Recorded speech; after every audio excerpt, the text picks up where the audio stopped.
Sorry, just to add, what's really strange for me is I actually really love the universe and I engage with the universe anytime that there's something new coming out. Like there's the Star Wars Outlaws game that's coming out in like a month or so or whatever, which I'm actually gonna go and buy and play.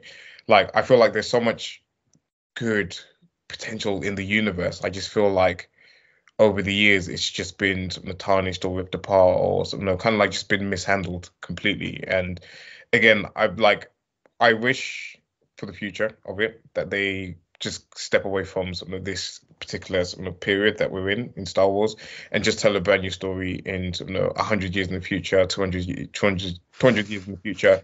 Just be so far removed from here, and then you know just start again and give us something to love again about Star Wars. Yeah, for me, I think I'm more emotionally invested in Star Wars than the both of you are put together. And like every time I hear the fanfare and I see the Star Wars image on the black background, like something in the back of my head gets excited, right? Yeah. But for me, Star Wars is over. Like Star Wars is basically the 6 movies that form a complete story. And everything else is basically an epilogue. And parts of that can be good, right? Like I can list a couple of things that have been good since then. But I don't think the universe is going anywhere. I don't think there's anybody has any stories left to tell in them, which is not the same thing as there being no potential. But like for me, Star Wars is a thing that I have on my shelf and it's done and it's complete. And I actually rewatch it. Like somehow every December I'm in a Star Wars mood and I just rewatch the movies that I consider good. And that's not going to change anytime soon. But I think it's basically a completed franchise as far as I'm concerned, because I don't think anybody really understands why Star Wars works, right?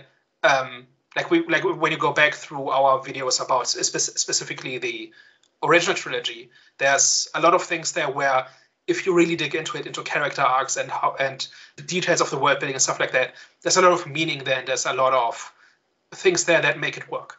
And I don't think the people making Star Wars understand why the original trilogy worked. And if you don't understand that, then you can't make more of it. And so for that reason, for me, it's basically a completed franchise. So does that mean you won't engage with any new movies that come out? Unless I hear really good things about it. But basically, I don't think people are capable of making good Star Wars because it's too important. Right? There's too many eyes on it. There's too much money involved. And so nobody can just tell a story. It has to be hyper calculated and it has to be part of a 10-year plan and whatever else. And I think that basically I don't expect Star Wars to be interesting again. Right? Like some of it may be good in various ways. Like I'm looking forward to season 2 of Andor because season 1 was good and there was a story to tell there and it told it well and so on. But just in general, I don't think the universe is going anywhere.